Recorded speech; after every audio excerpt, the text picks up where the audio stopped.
Bismillahirrahmanirrahim. Assalamu alaikum everyone. Welcome back. I'm your mentor Abdullah and you're watching EDU Art.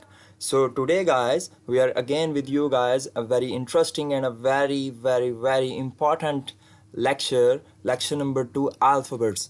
We are here with you guys to make you able to learn speak English fluently and with confidence. So today guys we are going to discuss about alphabets. As in our previous lecture we have discussed about the basics of English speaking, which an initial English speaker should have to go through all these things one by one, step by step, to become a good English speaker. So in this lecture we will discuss alphabets in detail, and we'll go through the alphabets correct pronunciation practice, and we will have a sound of alphabets here. We will discuss about the vowels and consonants. This is a vowels, not vowels. हम में से ज़्यादातर लोग इसको vowel के नाम से जानते हैं बचपन से. So this is not a vowel, this is vowels and consonants. And definitely we will discuss some interview skills also and communication skills also. So basic हमारा जो main purpose है इस पूरे English speaking course का, this is to make you able to speak English fluently and with confident and with style also. आज हम लोग कुछ स्टाइल भी देखेंगे कि इंग्लिश जो उनसे नेटिव स्पीकर होते हैं वो किस तरह का स्टाइल अडॉप्ट करते हैं वाइल स्पीकिंग इन इंग्लिश, जिससे हमें उनको सुनने में भी मदद मिलेगी, प्लस हम लोग अच्छा स्टाइलिश इंग्लिश बोल भी सकेंगे. So let's start our today's lecture. So here we have alphabets. So जैसा कि आप में से मेजॉरिटी लोगों को पता होगा, देयर आर अल्फ़ाबेट्स. इंग्लिश जिस तरह हम एक बिल्डिंग की कंस्ट्रक्शन के लिए एक रोल ब्रिक का होता है, जस्ट लाइक उसी तरह से इंग्लिश में अल्फ़ाबेट्स का सेम रोल है. So there are total 26 alphabets. आज हम लोग इन अल्फ़ाबेट्स को बचपन से पढ़ते तो आ रहे हैं, ABCDEFGHIJKLMNOP and so on blah blah blah, but आज हम लोग इनकी करेक्ट प्रोनाउंसिएशन देखेंगे कि how to pronounce them correctly and with style. So let's start. So I'm starting with the start. A. मैं करेक्ट प्रोनाउंसिएशन आप लोगों के साथ बोलूँगा, आप लोगों ने मेरे साथ दोहराते रहना है पीछे पीछे. A, B, C, D, E, F, not F, F, F, G, H. हम में से ज़्यादातर लोग इसको H पढ़ते हैं. This is not H, this is H. I, J, K, L, M, N, O, P, Q, R, S, T, U, V, W, X, Y, Z.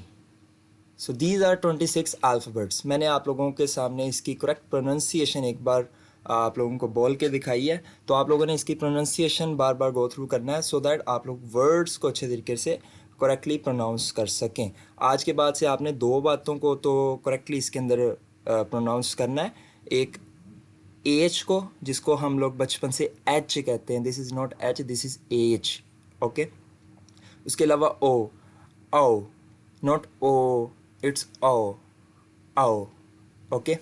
So these are the alphabets. So इन alphabets में से, इन 26 English के alphabets में से walls कितने होते हैं? There are 5 walls जिनकी साउंड अलिफ, छोटी ए और वाओ. उर्दू में जो अलिफ, छोटी ए और वाओ की साउंड होती है, ये 5 के 5 जो उनसे वॉल्स अल्फ़ाबेट्स हैं, इनकी ये साउंड देते हैं जब भी ये किसी वर्ड में यूज़ होते हैं.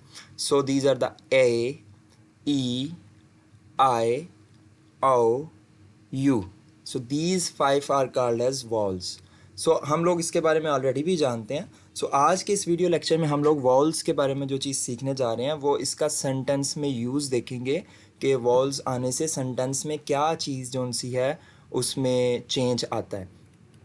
सो and should be used before a word, noun or adjective beginning with the vowel sound.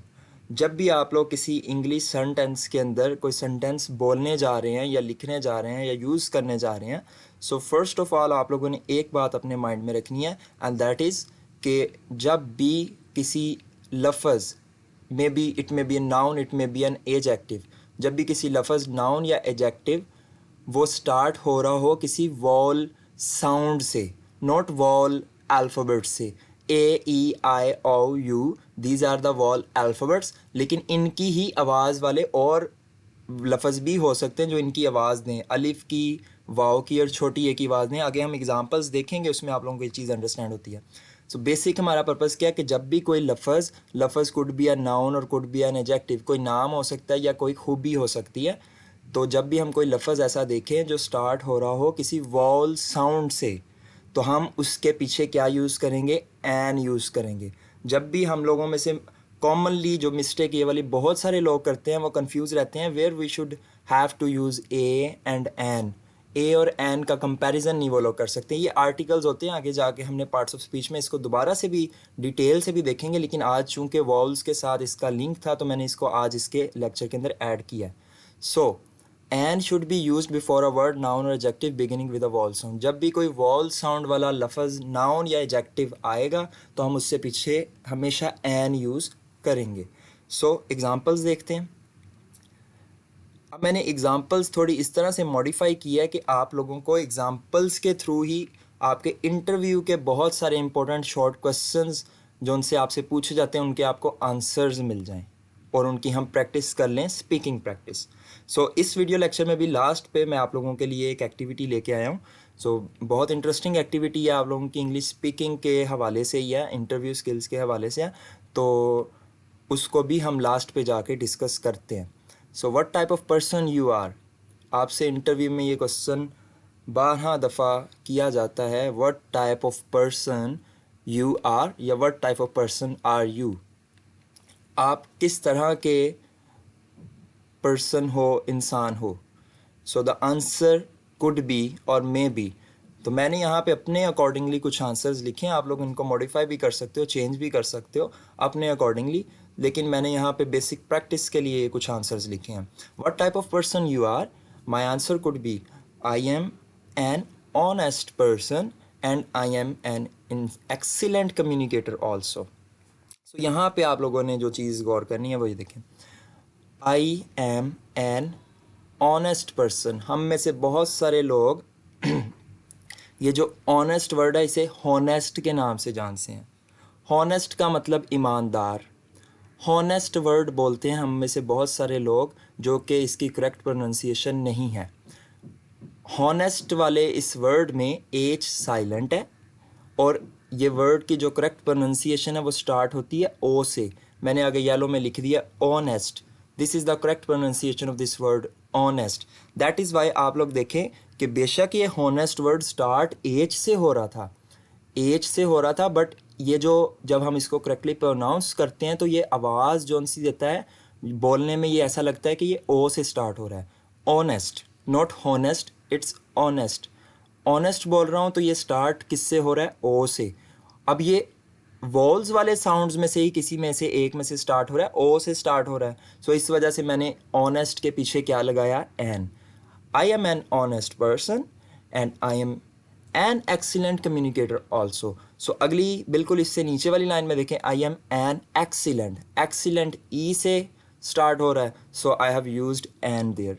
So again, what type of person you are, मेरे साथ रिपीट कीजिएगा इसका answer, what type of person you are, I am an honest person and I am an excellent communicator also. So that's it. Now, question number 2. What are your future goals? आपके future goals क्या हैं? और ये जो future goals वाला question है इसको कुछ और तरह से मॉडिफाई करके भी पूछ सकता है कि what you think that what you wanna be in future, या what you want to become in future, आप अपने फ्यूचर में क्या बनना चाहते हैं, इस तरह से भी पूछ सकते हैं, लेकिन ज़्यादातर मोस्ट कॉमनली ये पूछते हैं what are your future goals, आप अपने आप को फ्यूचर में कहाँ देखते हैं, आप क्या आपके फ्यूचर के गोल्स हैं। सो इसका सिंपलेस्ट आंसर होता है कि आप जो बनना चाहते हैं या आप जिस जगह पे जॉब करने जा रहे हैं या जिस भी जगह पे जा रहे हैं आप उसके बारे में बात कर सकते हैं। तो मैंने यहाँ पे बड़ी सिंपल सी एक एग्जांपल ऐड की है, लेकिन ये एक बहुत अच्छा आंसर होता है कि आप जो चीज़ करना चाहते हैं फ्यूचर में आप वो लिखते हैं। So I want to become an aeronautical engineer. Okay, so यहाँ पर देखें, I want to become an aeronautical engineer, जो सा ये वर्ड स्टार्ट होता है ए के साथ। So A will give the sound of vowels A, so इस वजह से that's why I have used an before this aeronautical engineer. So I want to become an aeronautical engineer. So question number 3, what was your father's first job? ये question most commonly army के interviews में पूछा जाता है। Even army के interviews में ज़्यादातर जब वो आपको आपकी फैमिली के बारे में पूछ रहे थे ना, तो ये क्वेश्चन अक्सर आपसे करते हैं, what was your father's first job, या what was your father's done in the past, या क्या इस टाइप का कुछ पास्ट के बारे में उनसे आपसे पूछ लेते हैं कि वो पास्ट में क्या जॉब करते हैं। तो यहाँ मैंने एग्जांपल से कुछ को रिलेट करने के लिए इसका आंसर कुछ इस टाइप का लिखा है, my father was an army man.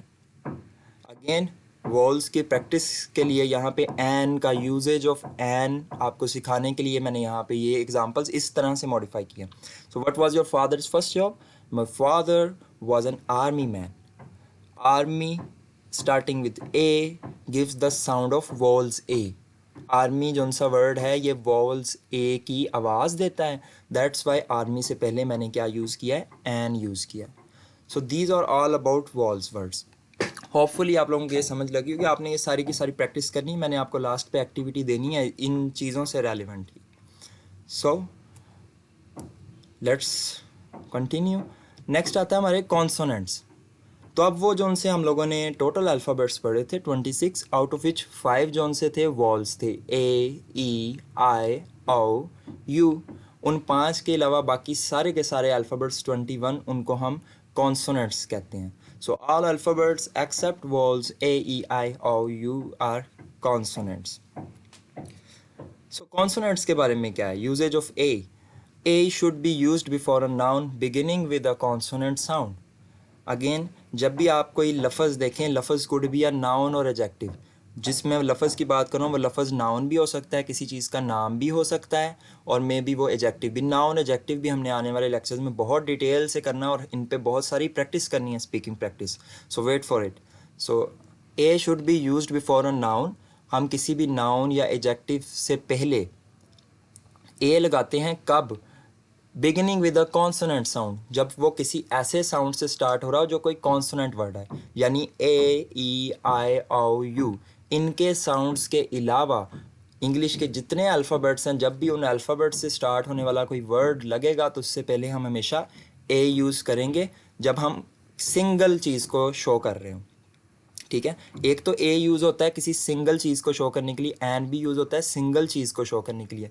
लेकिन एन हम कब यूज़ करते हैं? जब हमें वॉवल्स की साउंड वाले वर्ड्स होते हैं उनसे पहले एन यूज़ करेंगे, लेकिन वॉवल्स के अलावा जितने भी तरह के साउंड वाले लफ्ज़ आपको मिलेंगे उनसे पहले आप ए यूज़ करेंगे। हम इनको एग्जाम्पल्स में देखते हैं तो उनसे हमें ज़्यादा अच्छे तरीके से समझ लगेगी। So question, what are you up to nowadays and what are you doing these days? Army interviews में ये क्वेश्चन पूछा ही जाता है, हमेशा पूछा जाता है कि आप आजकल क्या कर रहे हैं। What are you up to nowadays? आजकल आपकी मसरूफियात क्या हैं, आप क्या कर रहे हैं? What are you doing these days? So answer is I study at a university. अब ये मैंने एग्जांपल को समझाने के लिए ये आंसर यहाँ पे रखा है। आप लोग अपने कॉलेज का बता सकते हैं या whatever you are doing, तो आप कुछ भी बता सकते हैं। That you are a teacher, you may be a English coach, may be a could be any, you could be in any type of job में बी। सो आप लोग अपने बारे में बता सकते हैं। मैंने यहाँ पे जस्ट एग्जांपल के तौर पे बताया what are you up to nowadays. जब आपसे ऐसा क्वेश्चन किया जाता है what are you up to nowadays, what are you doing these days, so my answer is I study at a university. What I am doing is I study at a university. मेरे साथ बोलिएगा, I study at a university. So यहाँ पे देखें, university start हो रहा है you के साथ। ये वॉल्स वर्ड्स में आता है, ए ई आई ओ यू। यूनिवर्सिटी स्टार्ट बेशक वॉल्स के साथ हो रहा है, बट यूनिवर्सिटी की जो करेक्ट प्रोनाउंसिएशन है मैंने उसके आगे ब्रैकेट में लिखी है यूनिवर्सिटी, यू वाई के साथ यूनिवर्सिटी। तो जो इसकी करेक्ट प्रोनाउंसिएशन है अकॉर्डिंग टू नेटिव स्पीकर्स वो यूनिवर्सिटी है, यूनिवर्सिटी। सो यू जो सा वर्ड है वो यू से स्टार्ट नहीं हो रहा, वो हो रहा है YEW से।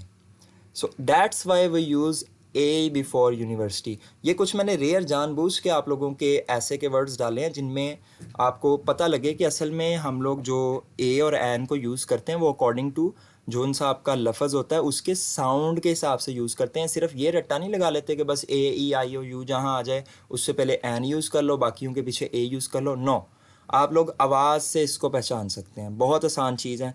सो ये मैंने रेयर केसेस वैसे ऐड कर दी। इसके अलावा बाकी सारे मेजॉरिटी ऐसे ही हैं कि जो AEIOU आ जाए उनसे पीछे आप एन यूज़ कर सकते हैं, बाकियों के पीछे ए यूज़ कर सकते हैं। जो उनमें रेयर जो उसका एक बिहेवियर पेक्यूलियर टाइप था उनको मैंने यहाँ पे आप लोगों को दिखा दिया। So what are you up to nowadays? I study at a university. Question number 5, what do you expect from this job? What do you expect from this job, sorry. So ये जब भी आप किसी जॉब इंटरव्यू के लिए जाते हैं, may be army के इंटरव्यूज़ में भी या दूसरे जो भी इंटरव्यूज़ होते हैं, तो वहाँ पे आपसे ये क्वेश्चन अक्सर पूछा जाता है कि आप इस जॉब से क्या एक्सपेक्ट करते हैं, आप क्यों इस जॉब में आना चाहते हैं, ठीक है। वो भी आगे आएगा क्वेश्चन, लेकिन ये क्वेश्चन एक अलग से कहता है what do you expect from this job, आप इस जॉब से क्या एक्सपेक्ट करते हैं। तो उसका एक सबसे अच्छा जो सा आंसर है वो ये हो सकता है जो मैंने यहाँ पे लिखा है। आप इसके बाद मज़ीद इसमें ऐड कर सकते हैं, लेकिन ये आंसर आपको लाजमी देना चाहिए। I expect a decent living from this job, मैं इस जॉब से एक इज़्ज़त वाली रोज़ी, डिसेंट लिविंग, एक इज़्ज़त वाली रोज़ी या एक डिसेंट लिविंग, एक अच्छी ज़िंदगी एक्सपेक्ट करता हूँ। आप लोग जब भी आर्मी का इंटरव्यू देने जाते हैं तो आर्मी के इंटरव्यूज़ में ये क्वेश्चन लाजमन पूछा जाता है, why do you want to join army, why what do you expect from this job. तो आपका वहाँ पे सबसे अच्छा जो सा आंसर कंसीडर किया जाता है वो यही होता है कि I expect decent living from this job. या आर्मी की जो मैं जॉब यहाँ पे चाहता हूँ मुझे उससे एक इज़्ज़तदार जो सी एक जॉब मिलेगी, ठीक है, मुझे उससे एक अच्छा लाइफस्टाइल मिलेगा, मेरा फ्यूचर जो सा है वो सिक्योर हो जाएगा, जो कि सच है। आप लोगों ने सच बोलना है। वहाँ पे जितना रियलिस्टिक रहेंगे उतना आप लोगों के वहाँ पे सिलेक्शन के चांसेस बढ़ते चले जाएंगे। So what do you expect from this job? I expect a decent living from this job. Okay, so next question, why do you want this job? So ये क्वेश्चन कुछ ज़्यादा इंपॉर्टेंट है और ये इंपॉर्टेंटली पूछा भी जाता है, बहुत ज़्यादा पूछा जाता है। Why do you want this job, आप ये जॉब क्यों चाहते हैं? आप क्यों चाहते हैं कि हम आपको ही ये जॉब दें और इतने सारे कैंडिडेट्स नहीं आपको नज़र आ रहे? सो इस क्वेश्चन का आंसर बच्चे आपने बड़ा ही सोच समझ के देना है कि why do you want this job. और इस क्वेश्चन को और तरह से भी पूछ सकते हैं कि why do you think that you are eligible for this job, आपको क्यों लगता है कि आप इस जॉब के लिए एक माकूल पर्सन है। सो उसका answer, I am a quite reasonable candidate. आप स्टार्टिंग यहाँ से करेंगे कि why do you want this job, I want this job because I think that I am a quite reasonable candidate for this job. और then you can add mention your any skills और work experience जिसकी वजह से ये साबित हो, ये prove हो कि आप उसके बारे में एक यूनिक और एक स्ट्रॉन्ग कैंडिडेट हैं दैट पर्टिकुलर जॉब के लिए। So again, Y do you want this job, मेरे साथ रिपीट कीजिएगा, आई am a quite reasonable candidate for this job because, इसके बाद आप अपनी कोई सी भी स्किल्स वगैरह ऐड कर सकते हैं। जैसे मैंने पीछे एक स्किल ऐड की, like you are going for a management job, आप किसी मैनेजमेंट के लिए जॉब के लिए अप्लाई कर रहे हैं, किसी मैनेजर की पोस्ट के लिए अप्लाई कर रहे हैं, तो आप कहेंगे आई am a quite reasonable candidate for this job because I am quite good in management, I have a very good management skills. और उसको आप कोरिलेट कर सकते हैं अपने पास्ट के साथ कि मेरा पास्ट में इस तरह पे इस जगह पे ये एक्सपीरियंस रह चुका है इस जॉब का। सो खैर, हम लोग अभी बेसिक चल रहे हैं, आगे जाके हमने इनके डिटेल्स में सारे सारे आंसर्स भी देखेंगे कि हम किस तरह से अगले बंदे को जो अपना इंटरव्यूअर है उसको हम सेटिस्फाई कर सकते हैं अपने आंसर से, डिटेल्स में देखेंगे। आज के लिए जस्ट क्योंकि वॉल्स और कॉन्सोनेंट्स के अंदर यूज़ ऑफ एन और ए आ रहा था तो मैंने उनकी एग्जांपल्स ही ऐसी मॉडिफाई की कि आप लोगों को सिर्फ रट्टालाइजेशन और वो क्रैमिंग वाला जो सिस्टम हम बचपन से करते आ रहे हैं वो नहीं करना। हम लोगों ने जो भी पढ़ना है, जो भी लेक्चर हम लोगों ने यहाँ पे सीखना है, हमने उसमें से कुछ ना कुछ स्पीकिंग की चीज़ें निकालनी है। हमने बोलना स्टार्ट करते जाना है, साथ साथ हमने अपना इंटरव्यू इम्प्रूव करते जाना है, अपनी कम्युनिकेशन स्किल्स को एनहांस करते जाना है। ठीक है, so this is our main target and this is our main objective of this overall spoken English course basically. So hopefully यहाँ तक सबको हर चीज़ की समझ लग गई होगी। आगे एक बहुत और बड़ी इंटरेस्टिंग चीज़ है, वो है compound alphabets. Now what are the compound alphabets? हमने पढ़े अल्फ़ाबेट्स, उनमें से 5 पढ़े वॉल्स साउंड्स वाले अल्फ़ाबेट्स, फिर हमने बाकी के पढ़ लिए कॉन्सोनेंट्स। हमने वॉल्स में यूजेज देखा कि जब भी किसी लफ्ज़ जब भी कोई लफ्ज़ मे बी अ नाउन और may be an adjective starting with the vowel sound, तो हम उसके पीछे क्या यूज़ करेंगे? एन। और जब भी कोई लफ्ज़ वॉल साउंड के अलावा किसी और साउंड से स्टार्ट हो रहा होगा तो हम उसके पीछे यूज़ करेंगे ए। सो अब हम लोग पढ़ने जा रहे हैं कुछ कंपाउंड अल्फ़ाबेट्स। जब अल्फ़ाबेट्स आपस में मिलते हैं तो उनसे कंपाउंड अल्फ़ाबेट्स भी बनते हैं, जिनका अपना कोई मीनिंग नहीं होता, लेकिन उनसे प्रोनंसिएशन पे बहुत ज़्यादा फ़र्क पड़ जाता है। सो उसमें 2 चीज़ें बड़ी इंपॉर्टेंट है। फर्स्ट है sound of H and sound of P, K and T. तो ये 2 रूल जो उनसे हैं, ये अगर आप इंग्लिश नेटिव स्पीकर जैसे इंग्लिश बोलना चाहते हैं तो उनमें ये 2 चीज़ों के साउंड्स पे बहुत ज़्यादा हम लोगों को ख्याल रखना पड़ता है बोलते वक्त, और उनको सुनते वक्त भी फिर हम लोगों को आसानी होगी। साउंड ऑफ एच, जब भी हम एच को यूज़ करते हैं किसी सेंटेंस के लास्ट पे, तो वो किसकी आवाज़ देता है? हेकी बानी। उर्दू में हम लोग हेकी बानी जिसको बोलते हैं, उसकी आवाज़ देगा।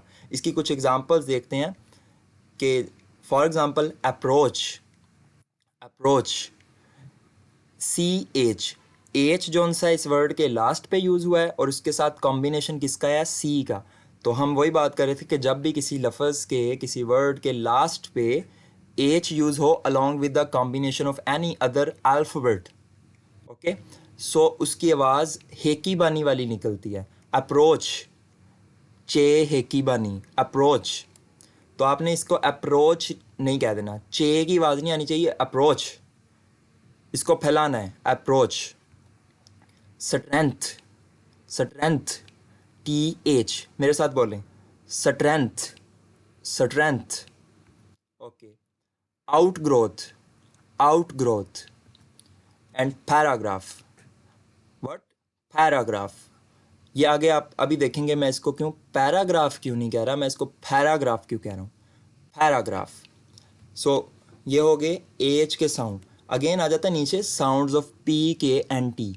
इनका रूल ये है कि जब भी किसी वर्ड के स्टार्ट में पी आ जाए, के आ जाए या टी आ जाए, और पी, के और टी के आगे क्या लग रहे हों? कोई सा वॉल साउंड वाला वर्ड लग रहा हो, यानी पी, के और टी के आगे ए, ई, आई, ओ, यू में से कोई वर्ड लग रहा हो, तो हमने इसकी आवाज़ पी की पे नहीं निकालनी, फे निकालनी है, हेकी बानी। जो आपकी स्टाइलिश जो इंग्लिश बोलते हैं, आप लोगों ने काफ़ी सारे लोगों को नोट किया होगा कि वो बोलते वक्त बहुत ना स्टाइलिश, तो वो ऐसे की आवाज़ निकाल के बोलते हैं, हेकी बानी की आवाज़ निकालते हैं। तो आज से हम लोग भी फिर स्टाइलिश बोलना स्टार्ट कर देंगे, हम लोग क्यों पीछे रहें भी।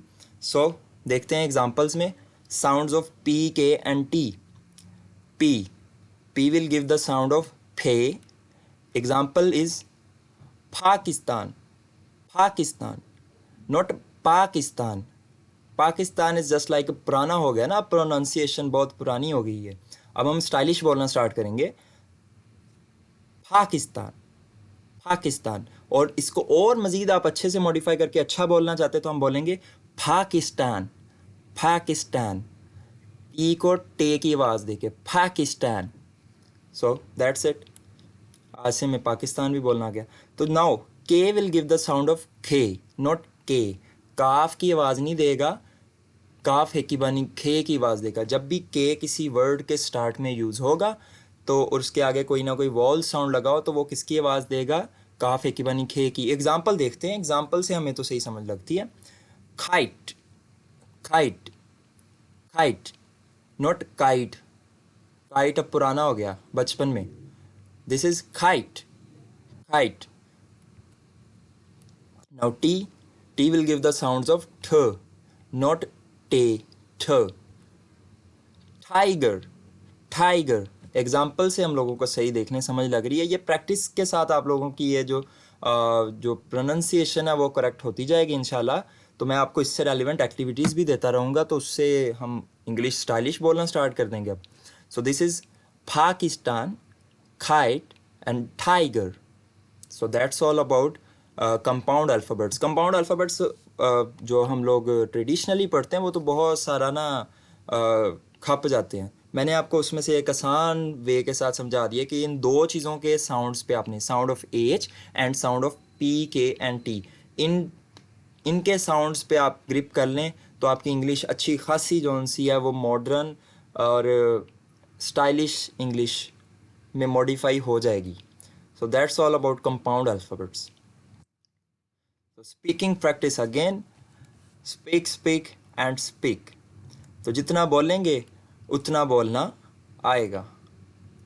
सो again we are having an activity for you guys. So first of all तो मैं हमारे प्रीवियस लेक्चर में जिन स्टूडेंट्स ने एक्टिविटी को परफॉर्म किया और हमें ऑडियोज़, अपनी रिकॉर्डेड ऑडियोज़ भेजी हैं, उन लोगों के लिए big applause for those candidates and great appreciation for those. So आज फिर से हम आप लोगों के लिए एक इंटरेस्टिंग एक्टिविटी लेके आए हैं जिससे आपको काफ़ी सारी चीज़ें मज़ीद अपने इंटरव्यू की स्किल्स को इम्प्रूव करने का मौका मिलेगा और आपके अपने बहुत सारे इंटरव्यूज़ के क्वेश्चन के आंसर्स मिल जाएंगे और much more interesting. So starting with your name, आप लोगों ने करना क्या है? Starting with your name, try to answer all questions according to your own condition, question number 1 to question number 6, and record audio separately. आपने ये करना है कि जो पीछे हमने क्वेश्चंस पढ़े एग्जाम्पल्स में, क्वेश्चन नंबर 1 से क्वेश्चन नंबर 6 तक क्वेश्चंस पढ़े, आप लोगों ने उनके आंसर्स ढूंढने हैं according to your own situation, according to your own condition. आप उन आंसर्स को मॉडिफाई भी कर सकते हैं, लेकिन अगेन प्रोनाउंसिएशन पे आप लोगों ने बहुत अच्छे से जोर देना है। सो आप लोग क्या करेंगे? ऑडियोज़ रिकॉर्ड करेंगे, अपने नेम से स्टार्ट करेंगे। For example my name is Abdullah, इस तरह बोल के देन आप क्वेश्चन नंबर 1 से लेके 6 तक सबके आंसर जोन से अपनी सिचुएशन के अकॉर्डिंग आंसर्स दे के उनकी अलग अलग ऑडियो जोन से रिकॉर्ड कर लेंगे। प्रैक्टिस हो गई। Then record a single audio with all the answers of all questions 1 to 6 fluently and confidently. Then अलग अलग ऑडियो सेपरेटली जो सी आप लोगों ने रिकॉर्ड कर ली, उनको एक बार खुद से आपने चला के सुनना है कि आप किस जगह पे अटक रहे हैं। उन चीज़ों को आप लोग, उन गैप्स को आप लोग जो सा है दोबारा से क्लियर करें। देन एक सिंगल ऑडियो रिकॉर्ड करें और उस ऑडियो में आप लोगों ने फ्लुएंटली और कॉन्फिडेंटली और विद स्टाइल अच्छे तरीके से आप लोगों ने क्वेश्चन नंबर 1 और 6 तक के जो आंसर्स थे सारे जस्ट आंसर्स को बोलना है। मैं आपको एक दफ़ा बोल के दिखाता हूँ। My name is Abdullah and I M an honest person and I am an excellent communicator also. I am quite good in management. I have a pressing urge to become an engineer. I study at a university. आप लोग अपना college and so on ये चीज़ें add कर सकते हैं। I expect a decent living from this job and I am quite reasonable candidate for this job. तो इस टाइप का सारे के सारे जो आपके क्वेश्चंस के आपने आंसर्स सोचे हैं उनको आपने अपने नाम से स्टार्ट करके एक ही ऑडियो के अंदर सारे आंसर्स को fluently, confidently and with correct pronunciation आप लोगों ने उसको रिकॉर्ड करना है। देन उसको रिकॉर्ड करके आप दोबारा सुन सकते हैं और अपनी मिस्टेक्स को इम्प्रूव करके दोबारा से रिकॉर्ड कर सकते हैं। दिस इज़ ऑल अबाउट बच्चे प्रैक्टिस। जितनी आप लोग इंग्लिश स्पीकिंग की प्रैक्टिस करेंगे और बोलते रहेंगे और ख़ुद से उसको जज करेंगे ना सुन के कि मैं कहाँ पे अटक रहा हूँ या मैं कहाँ पे अटक रही हूँ, तो आप लोगों की इम्प्रूवमेंट होती जाएगी। Then try to speak fluently with confidence and style, modern sounds जो चीज़ें आपने आज के लेक्चर में सीखी हैं, पी के T, sounds of H, walls, consonants, कहाँ पे एन यूज़ होगा, कहाँ पे ए यूज़ होगा, आपने उन चीज़ों का ख़ास ख्याल रखते वक्त इन सारे क्वेश्चंस के आंसर सोचने हैं। फिर आप लोगों को मतलब जो कुछ पढ़ा है उसको साथ साथ इम्प्लाई करते जाओ, अप्लाई करते जाओ अपनी इंग्लिश स्पीकिंग में। अगर साथ साथ अप्लाई करते जाओगे तो गो थ्रू आप लोगों को उसकी आदत हो जाएगी। आप लोगों का माइंड जो सा उस चीज़ को अपने अंदर सेव कर लेगा कि मैंने आइंदा से जब भी वॉल्स वाला कोई वर्ड आएगा उससे पहले एन यूज़ करना है, वॉल्स के अलावा वाला कोई आएगा तो उससे पहले ए यूज़ करना है। जब भी एच किसी वर्ड के लास्ट पे आएगा तो मैंने उसकी आवाज़ फैला के बोलनी है, और जब भी पी के टी किसी लफ्ज़ के स्टार्ट में आएंगे तो मैंने उनकी आवाज़ें भी फैला के बोलनी है। Pakistan, tiger, kite, just like that. So now find 10 words starting with P, K and T. ये आप लोगों की एक्टिविटी शामिल कर दी है मैंने कि पी के और टी से स्टार्ट होने वाले कोई से 10 वर्ड्स आप लोग ढूंढेंगे और उनको करेक्टली प्रोनाउंस करेंगे इन योर ओन वॉइस, ठीक है। और वही वो 3 जो उनसे मैंने एग्जांपल्स में दिए हैं वही नहीं ढूंढने, you have to find some new words. अच्छे से कोई नए वर्ड्स ढूंढो जो कि पी के और टी से स्टार्ट हो रहे हैं और जिनके पी के टी के बाद जो सेकंड अल्फ़ाबेट है वो कोई ना कोई वॉल्स वर्ड है, और उनको आप लोग करेक्टली प्रोनाउंस करके दिखाएंगे हमें। तो इनको भी प्रोनाउंस करके आप अपनी वॉइस में रिकॉर्ड कर सकते हैं अपनी वॉइस को। So at the very last you can send all these recorded audios to our official WhatsApp number again for review. तो हम लोग आपकी ऑडियो सुनेंगे और आपको रिव्यू रिमार्क्स देंगे कि आप लोगों को किस किस चीज़ में क्या इंप्रूवमेंट की ज़रूरत है। तो बेसिकली बच्चों ये जो एक्टिविटी देने का आप लोगों को मकसद है वो ये है कि आप लोग साथ साथ जो लेक्चर पढ़ें उस लेक्चर में हर लेक्चर के एंड पे आप लोग इस काबिल होते जाएं कि इसके अंदर जो कुछ हम डिस्कस कर रहे हैं उसको अपनी इंग्लिश स्पीकिंग में अप्लाई करते जाएं। वो सिर्फ और सिर्फ लिटरेचर और इन वीडियो लेक्चर्स में नहीं पढ़ा रहने देना, आप लोगों ने उसको अपनी रूटीन में लाना है, यूज़ करना है और बोलने में उसको अप्लाई करते जाना है। सो दैट्स वाई ये एक्टिविटीज़ आपको दी जाती है और इन दिस वे आप लोग इस काबिल होंगे कि आप लोग इंग्लिश स्पीकिंग कर सकें।